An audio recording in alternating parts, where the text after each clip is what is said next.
What's up, Capoeira Nation? Thank you so much for coming back for the second part of the interview with Professor Malandro from Filhos de Bimba. Thank you so much for coming back. Thank you so much. If you didn't listen to the first part, go back to the episode 63 and listen to that episode, which is the first part of this part, and come back to this. If you are here, if you came back for the second part, thank you so much for listening. I hope you enjoy. Remember, we talk about on the last episode, we talk about a bunch of stuff for the Capoeira Regional traditions, how Mr. Bimba was teaching, how he set it up batizados. On this second part, we talk about a little bit more of course, of Mr. Bimba, Capoeira Regional, what was the graduations of Mr. Bimba graduation system, what kind of graduation, meaning, what was the requirements for each graduation, what do you need to know. Professor Malandro explains a little bit more details of this. He also talks about the charanga. That was the Mr. Bimba way of organize what we call today's days bateria, which is the birimbao pandero. Sometimes one birimbao, sometimes two pandero, sometimes always one birimbao, sometimes one pandero, sometimes two panderos. And then how Capoeira Regional, how to use the cuadras and cogidos, when and how to sing them. Also, a very, very awesome point on this, which is Banguela and Benguela. We have a previous video about this, but he describes how they work, how the Banguela actually works, how Mr. Bimba characterized Banguela to a specific type of game, and what is the difference with Benguela, and also how Mr. Bimba used to tone his birimbao. It's a really, really cool information right there that I didn't know. I knew on this episode. It was amazing conversation. Thank you so much for listening. Pay attention. Thank you so much for listening to the part number 2. If you make it all the way here, please make sure to subscribe and share with a friend, please, so we can grow and this podcast can reach more people, so more people can learn about all this information we share here. Okay, thank you so much, and let's roll. Bam. The second part will be the continuation of Professor Malandro, from all the way from California. And then we were talking about before about the graduation will be we mentioned was blue, red, yellow, and white. And all those that's part of the Capoeira traditions too, right? The Capoeira regional traditions from Mr. Bimba. And you see the scarf, the silk scarves represent the era of the Malandro. Okay. Where they would wear the silk scarves because that would protect from the navalias. Nice. From getting, cut. So. Hard times. Yeah, so that's kind of like the reason behind why not belts and why scarves. So because it's connected to that era of capoeira. Okay, which makes a lot of sense, especially in those times. That's awesome. And what about the bateria, the birimbao, or what we call bateria? How I heard before where Mr. Bimba used to use one birimbao and two panderos, or sometimes one birimbao and one pandero. How do you learn about those? Yeah, the charanga, which is the term most used, but charanga and bateria are interchangeable. Okay. But we tend to use charanga a little bit more. Oh, cool. At the end of every class, we always play capoeira. Okay. Generally, it's just to one birimbao. generally. Then there's a day of the Hoda where we have one beating bow, two panderos. So the complete charanga is one beating bow, two panderos. Oh, cool. Okay. If it's a performance, you always see that. If it's just the training Hoda, towards the end of the class, then you might see, you definitely see one beating bow. You may see one pandero, maybe two panderos, depending if also like now in modern times, those students are also kind of practicing how to play and sing with the instruments and things like that. But Okay. traditionally, the training Hoda would just be the beating bow, so that and this is also why Master Bimba chose to have just one, because the Capoeiristas could tune in. He felt like they should be able to tune in, or easier to tune in, with just one beating bow. Okay. And also in Master Bimba's time, there wasn't like, okay, three beating bows for this one beating bow. It was a mixture. Sometimes as you watch like Vagia Sound, there'll be Dança Guerreiro. There'll be 3 or 4 beating bows, or just one beating bow, and then like other instruments. Even with the French documentary of Messi Panchinha, there was only 2 beating bows there. And then it wasn't until Messi Panchinha acquired his academy that eventually it went to 3 beating bows, and then that was the standard for Angola at the time. There wasn't an atabaki in capoeira, because the atabaki and the agogo were instruments of candomblé, which Messi practiced candomblé. So he didn't feel the need to mix the two, or he didn't want to mix the two, either one. Yeah, that way there's no any confusion in there, and then and also just the misinformation was like, oh, Messi Bimba removed instruments from the bateria, but like, can you imagine like capoeira being outlawed, and you have the atabaki, and you have to take off running and then like lift this thing, and yeah, which makes sense. You got to run away, and you have these big ass atabaki running with you. Be that guy. But this is Messi Boca Rica. Messi Boca Rica in Bahia told me about like the beating bow and the atabaki and the agogo weren't a part of capoeira, because they were instruments of candomblé. Then eventually with Messi Panchinha, eventually it got added into what's now the tradition of Angola. Huh. Yeah. That's so cool. That's so cool. And what else would be the another like rituals, what we call rituals inside the capoeira class or capoeira regional in this case? Yeah. When we have a roda, we always start with a quadra. Okay. And go into corridos, so Iune mandingueira, quando tá no bebedouro. Sabida foi ligeira, mas a capoeira matou camará, água de bebê. And also, I don't know why, but in regional, your tone goes down with the response. With Angola, your tone would go up. So, okay. Água de bebê, água de bebê, camará. In Angola, água de bebê, água de bebê, camará. Oh, okay. Oh, so interesting. Okay. Yeah, I don't know why that came to be, but also in the rodas in general, the quadras and ladainhas were interchangeable. You know what I mean? Here, and then just Messi Bimba just felt like, hey, I feel like this is what I want for my expression of capoeira.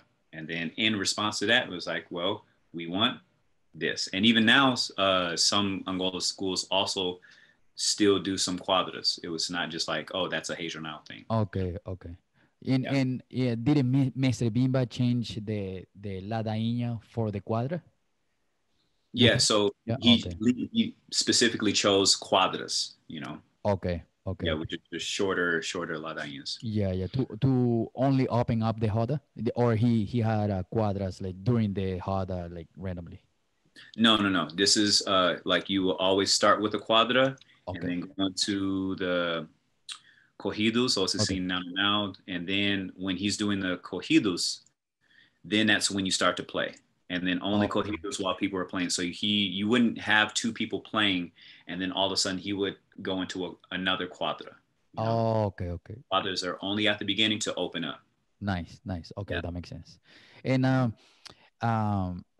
there's also like a misunderstanding in the capoeira community of the benguela and banguela, which I have an episode with some friends talking about this, where like um, there's a misconception of which one is which one, and the pronunciation of the Banguela and Benguela.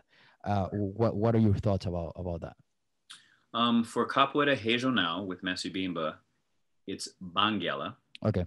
And the rhythm goes, it's similar to Angola, but just like one chiado, one ch. So it goes ch don ding, ch don ding, ch don ding don ding don ding don ding. And then, Angola is it ch don ding. Also, there's Banguela dobrada, which is not necessarily a separate rhythm. This is with Okay. Mestre Bimba. It's not a separate rhythm, but just a certain part of Banguela will have this variation as far as like the dobradas, which Okay. is don ding ding, don ding ding, don ding don ding don ding don ding ding. So Benguela, which came along, which I could be from my sources. That's what I Yeah, want to yeah, say. yeah. From my understanding, from my sources, it came along with Mestre Camisa, 100%. Yeah, that's what I know too. which is a mixture of Angola and Banguela dobrada together. Okay. Because some people were like, oh, Mestre Bimba meant to say Benguela because Benguela is a place in Angola, but Mestre Bimba was illiterate, so his knowledge of geography would be super limited, let alone outside the country of Brazil and his knowledge of the continent of Africa. Yeah. But for Capoeira Regional, it's Banguela, and then the rhythm that I said earlier. And then for Contemporânea is Benguela. Yeah. With Banguela, that is the rhythm. It's more, I guess the easy way to describe it would be like it's Regional's Angola. Like the movements that we do are are in contact with the ground a little bit more. There's less less standing and more like contact with the ground. So meio de compasso, more rolês, more aus, more movements with queda anything that keeps your hands closer in contact with the ground. Although in Regional, we don't practice any movements where your head goes on the floor. Okay. Putting your head on the floor is something that happened fairly recently with, to my knowledge, Mestre João Grande. Because if you watch him playing the old school footage of him playing Mestre João Pequeno with their shirts off, João Grande is the only one who does like the head spins and things like that. So he was the one that kind of like on cobblestone, no less, Man. with no hat or anything like that. So my God, yeah. He's the one that kind of like innovated those types of movements that Cordagio also does a lot with their bendy stuff. So before that, like people weren't putting their head on the floor. So in our school, we don't practice any movements that require you to put your head on the floor. Okay. I know that it can go different ways, right? So I know that on times before they didn't put their hand on the ground because they were wearing the white hat. So of course they're gonna get it dirty. And on the other side that I also know is they wouldn't put their head on the ground because the candomblé. And in candomblé they have the crown and of course the crown you don't put it on the ground because it's just disrespectful for your orisha. Yeah. So there's many aspects like that. Yeah. Same. That's what I've been learning during all this time. And how would you describe? Do you use still use one beating bow for the Banguela game? Oh yes, it's still the one beating bow, two panderos. You just switch the rhythm. Okay. I was gonna say like with Banguela that the takedowns are more placed. And they Messi Nuno says like Banguela is more of a floreio game. Floreado. And that means it's not like floreios in contemporânea from what I remember. Like floreios are like flips, hand spins and things like that. But jogo floreado, like when you play with someone, it's a smooth way of getting out of a situation and then counterattacking. So maybe because it's a slow rhythm, maybe I do an armada if we have like similar terminologies for movement. So like I do an armada, and you're following my armada with meia lua compasso, and then from there, before my leg lands from my armada, I do an au over your meia lua, Oh, and while okay. I'm doing that au, then maybe I do like au batido to like tap you, and then go into queda de hin, and then I open a chisora, you au over my chisora. So it's like a very connected but smooth flowing game, but still like still effective, you know. Yeah. It's just that you can touch, but you don't need to hit. Yeah, yeah. Or be like crazy hit and where like you just bump the other person. Right, because it goes out of the context of the game. Yeah, yeah. Oh, that's so cool. And I've seen videos of like old schools of Mhm. Mestre Bimba where the person is like playing really close and all of a sudden like throws their ooh to get out of the situation like you just Yeah. mentioned. Hmm. That's so Yeah. cool. That's so cool. And what about the Yuna? I know there was the Yuna rhythm. Didn't Mestre Bimba play Yuna too? Yes, Messi Okay. Bimba is credited to creating the unirhythm, Okay. um, based off the unibird, but then also Messi Bimba played the violon, like a Oh, little okay. guitar. So Yeah. he kind of had that rhythm on that instrument, and then later he transmitted it Huh, to the berimbau, cool. you know. Cool. I didn't know that. Cool. Um, and he gave that rhythm a purpose, which is you have to know the balões or the cintura desprezada, which is Okay. the sequence of throws. You know, where you Okay. throw the person, they land on their feet. So his purpose for the unirhythm is for just the formados, just the graduated students. Why? Because also they've been training these movements for years and years, because now they're formado. Yeah. So they have to play the game and then randomly, spontaneously throw each other while still playing capoeira. Those are And cool, you man. don't know how you're going to get grabbed. You don't know how you're going to get thrown. So then you still have to go with it and land on your feet. And Master Bimba developed because balões or these throws were already in capoeira. There's old footage that I've seen in Angola Oh, where cool. the I didn't know that. certain Okay. chamadas where they do some of the balões, some certain balões. Huh. Um, when Mestre Jogo Dentro came to Oakland and taught a workshop, he did a certain part of it where he demonstrated some of the different throws, Huh. and they were all from the chamadas, you know. Okay. That's so So cool. like I do this chamada, and you're also like behind me, you know, and we move back and forth. Then I kind of like grab here and toss you forward. Okay. But I think just with Hazel now, it's something that was refined and developed so much that it's a part of the curriculum.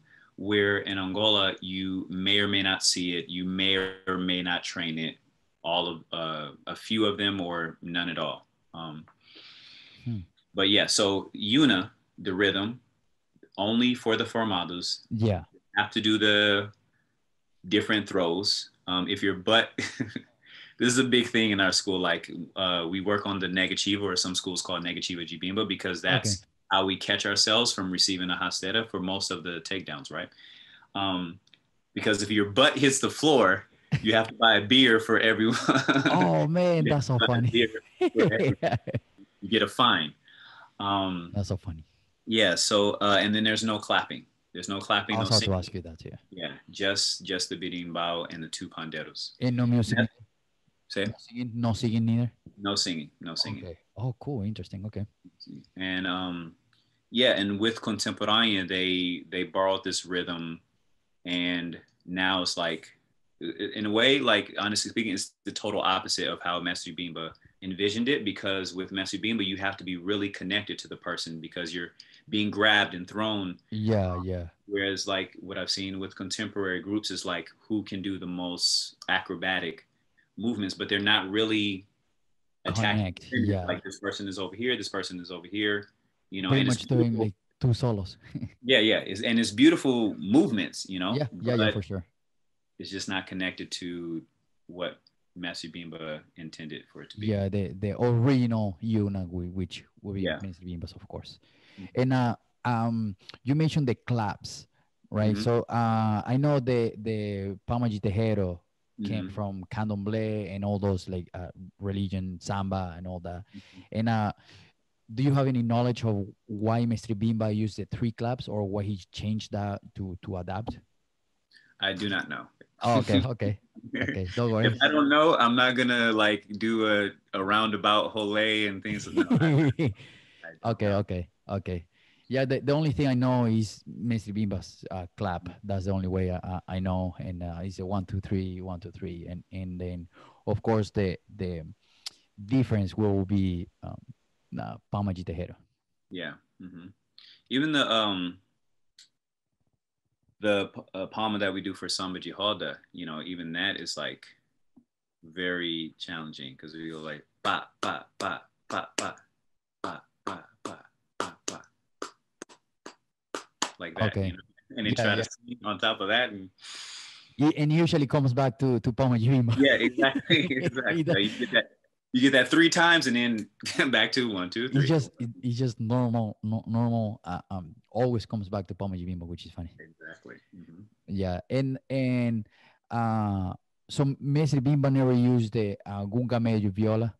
No, no. No, oh, interesting. That's so cool. His term for the berimbau in general was just gunga. Not saying that it's the same gunga as the three, but he Okay. just called it a gunga, and it had a specific sound that he wanted. And to my knowledge, that sound was kind of more connected to the tone of his voice. Oh wow, cool. Oh, I didn't know that. Okay. That's why like a lot of the regional berimbau's tend to be just like a little bit deeper. Yeah. You know? Okay. Nice. Oh wow, I didn't know that. And Mm-hmm. more like how I learned is the binimbao honko, right? Mm-hmm. It's more like raspy sound, Yeah, yeah. Mm-hmm. raspy and deeper sound. Yeah, yeah. Mm-hmm. That's so cool. Wow, man, I'm learning so much right now. That's so awesome. That's so Mhm. cool. I can share a video later on. Master Bimba's, I want to say like a recipe for making a berimbau because all our Oh berimbaus wow. are made exactly the same. Not they don't sound exactly the same, Yeah. but the process to create them, the varnish that we use because we don't paint Yeah. the Yeah. berimbau, we use like this varnish. Because Master Bimba felt like if you put paint on it, then it's going to change the sound to something that Wow. he Really? felt wouldn't have the same quality, in Oh his opinion. wow. But yeah, so all our beating bows like look exactly the same. They don't Yeah. sound exactly the same, but like that's the Hadrianal beating bow as well. Yeah. And if you know, did he use biriba? Yeah, biriba. Yeah, yeah, Yeah. beating bow. Oh, cool. Okay. Cool. That's awesome, man. That's The awesome. video I have is Massey and Nanel explaining like where Oh, to get the okay. beating bow, the biriba and stuff that they use. And Yeah. him actually kind of like going through the process. It's a quick video, but he's like making the beating bow. Yeah. Look, we can exchange WhatsApp and also that way I have your contact information too. Awesome. Whenever I'm California, I'll hit you up for sure. Oh, I will be super happy to do any of your classes sometime in the future. yeah, please, please. I'm also doing beating bow lessons. Nice. Uh, Okay. yeah, for the 9 rhythms in Capoeira Regional. I have a few people, like even on the East Coast, that we practice because uh, Massey Nanel was able to create a methodology of like notes and things like that to teach people how to play the rhythms Oh, that cool. Massey played. Yeah. So uh, on one part, it's like it's so good that, for example, with Bangela, the first half of Bangela, you can read it and then you can listen to the Master Bimba CD as it is now. But it's the same notes. So it'd be bom bing, bom bing, bom bing, bom bing, bom bing, bom bing, bing, bing, bing, bing, bom bing. And it's the That's so cool. same, Yeah. you can follow along because when I first started, it was like, oh, you just listen to the CD and play what you hear. Yeah. But Yeah. Try to copy that. there's so much like, but plus it's like from a record that's like before I was born, so the quality isn't good, Yeah. as good to be able to like really pick up. So this really helps. Nice. Nice. And Yeah. how people can join the so whoever is listening to this and hopefully we can get people on board of that. Yeah, they can they can message me. They can go to my website, Capoeira Bay Area. They can email me. My email is there. They can message me my DM in Capoeira Bay Area on Facebook. Nice. One Instagram person. as well. Yeah, Instagram. Nice. Yeah, Nice. Capoeira Bay Area, Facebook, Instagram. Anywhere. You just Anywhere. look it up and contact him. Exactly. Yeah. Nice. And are you doing it through Zoom? Say again. Are you doing it through Zoom? Like the video lessons through Zoom? Oh yes, through Zoom. Yeah, it's all through Zoom. Of course, if they're like out of town. Yeah. So real quick, I have. No worries. You can see. Don't cut the stream. No worries. Oh man, that's so cool. So this is like Idalina Compassada, right? So wow, that's so cool. I shared this. So these are the don don ding don don dee don ding. Nice. And then I play. You broke it down 4 pieces. Yes. Mm-hmm. Nice. Yeah. So I try to do my best. My goal is for people to get more knowledge. We have more knowledge. We have more understanding. And if I can, I'll explain why it is. If I don't know, I'll tell you I don't know. Then later on, I'll hit Messi and Nell up on WhatsApp, like, "Hey, Messi, why?" Oh yeah, yeah. And then after that, I'll send the message to the person, like, "Hey, you remember that question that you had? I didn't know. This is what Messi and Nell says." That's awesome. That's so cool. Okay, that's awesome. Yeah, I mean, that's our job as an instructor or professor is right. That to find the answer and not to just like make it up, and then after that, we just pass the wrong information. Mm-hmm. Yeah. Because I mean, awesome. Everyone was at a point where they didn't know what they knew now. Exactly. Yeah. And how much people can pay you for those beating ball classes? The beating ball classes are $30 an hour. Nice. Yeah. Nice. Do they need their own beating balls? It will really help. Just okay. Because, okay. Yeah, just because if they have their own beating ball, then they can try to really absorb the cadence. Okay. Let alone just the intricacies of like the different notes, because you have Don, you have Dean, and you have the ch, but then there's like Don, and then you push the dobrão against the arame, so Dain, and then that's a whole nother note. Yeah. So if they awesome. Greatly encouraged to have your own beating bow, just as long as you can make the sound and hold it, then That's awesome. And what would be all the rhythms that you teach there? The 9 rhythms you. Banguela. Okay. And then Idalina Compassada, Iuna, Santa Maria, São Bento Grande. Did I say Cavalaria? Yeah, I did. Cavalaria? No. No, Cavalaria? No. Okay. I'm thinking of it as I'm going to next one. Amazonas. Nice. Okay. And the last one is the Uino da Capoeira Regional. So Uino da Capoeira Regional is a rhythm that Mestre Bimba liked a lot, that already existed in Capoeira, but it sounds like the Apaya Laranja no Chão Chico Chico. Okay. Yeah. So in our school, we play that rhythm at the end of a roda, at the end of an event, just to kind of like close the event, kind of do like capoeira meditation. So just that, no singing. So just cool. Yeah. Nice to start bringing the energy down, and then that's so cool, man. That's so cool. And to wrap it up, to finish the conversation, what would be a single advice for the capoeira community, just in general, whoever is listening to this right now? I would suggest that people seek out information, do your own research. It's great to like practice movements, but this is my personal opinion, because capoeira is the result of the African diaspora, and so many people, Black people in particular, have like suffered.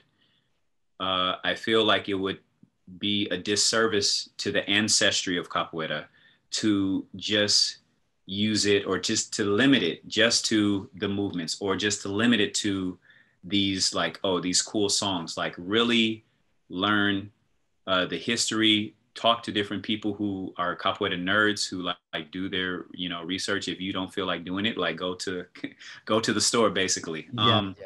Because because again, when you know more about something, then you have more value. And 100%. uh, there's been so much misinformation out there. And here you have, for this is for me, when I ask people, hey, what martial art do you know of like African roots or like deep African influence? They'll be Silence. like, Yeah. maybe capoeira will come up, Yeah. you know. But capoeira does, it's Brazilian because it comes from that location of the world. Yeah. But it's the result of the African diaspora. So I feel like this, I'm doing a service to my ancestry. I'm doing a 100%. service Yeah. to the capoeira community. I'm not trying to promote solely my own brand of capoeira, but more integrity and more knowledge of the art form in general. I was just watching um, this YouTube video of this Japanese guy who just like kind of reacts to other martial arts. Oh, I think I seen the video. Yeah, and he was just like, oh, you know, these. He's watching a hold, and he's like, oh, I think like the reason why they use their feet so much is because you know the hands were tied. Yeah, yeah, yeah, yeah. And I'm like, if you know anything about imprisonment, you can run away pretty easily if only your hands are tied. You know, Yeah. so if anything, your feet will be tied and your hands will be free to like keep you. Oh You yeah. know, Oh yeah. and people don't know any better because just a lot of misinformation, like Or sometimes way too much information. way too much. Yeah, exactly. So yeah, for example, and this last thing, because I know I can go all day on it. Don't Like worry, don't worry. I feel that from my research that capoeira is not or was not a fight disguised as a dance. It's a martial art of African roots. So music and dance elements permeates everything of African culture. So because of capoeira's African roots in Brazil, that's why it's very rhythmic with its attack and defense systems. Because if you think about, dance, that to disguise something to fool people or disguise it as something that has less value, that's more of a European kind of idea where the Africans would like sing to like either communicate that they're going to escape or to let out their pain.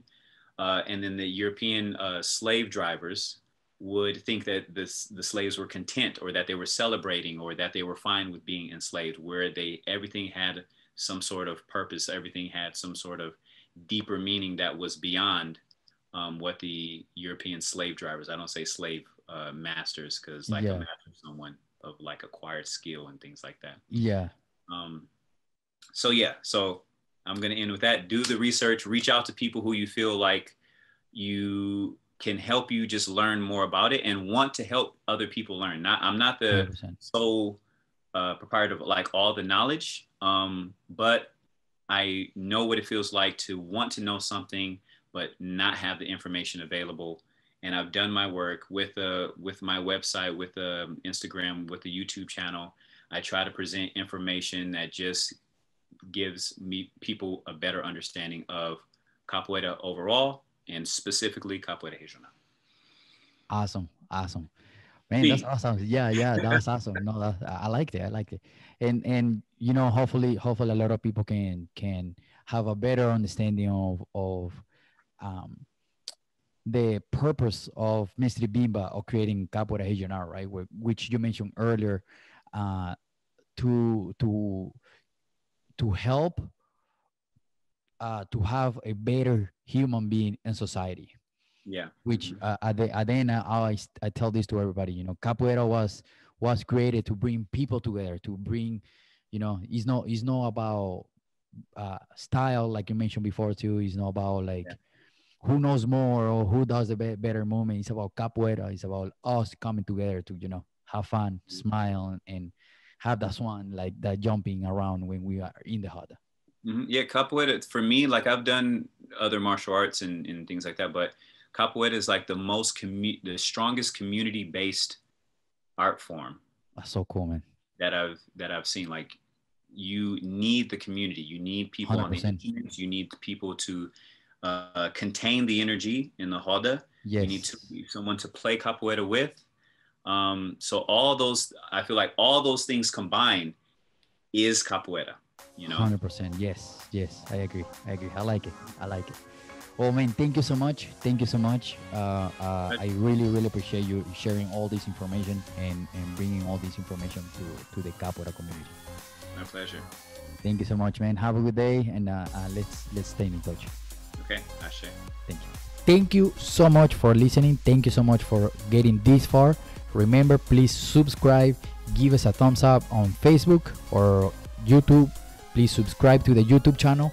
This is going to help us and help me to get bigger numbers and bigger subscribers so we can give more information. Okay, please, if you're listening, I know you're listening, I know you're watching, please give me a subscribe, give me a like. Okay, I know you're watching right here or listening. All right, have an amazing day.